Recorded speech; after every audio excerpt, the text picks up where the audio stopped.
Hello दोस्तों, देखिए truck driver कैसे खाना बनाते हैं। ये भात बन रहा है, उघाड़ो इसको। देखो, देखिए इसी में सूख जाएगा। ये पानी जो दिख रहा है ना, इसी में सूख जाएगा।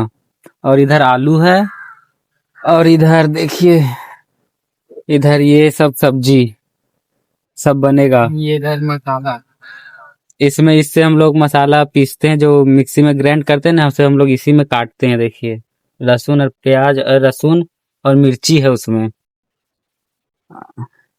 और ये सब्जी आज का आलू, टमाटर, प्याज, शिमला मिर्च, और इधर बन रहा है।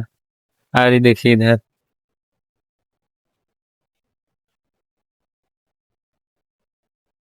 और इधर हम इसमें टमाटर होगा। इसमें टमाटर रखने वाला है।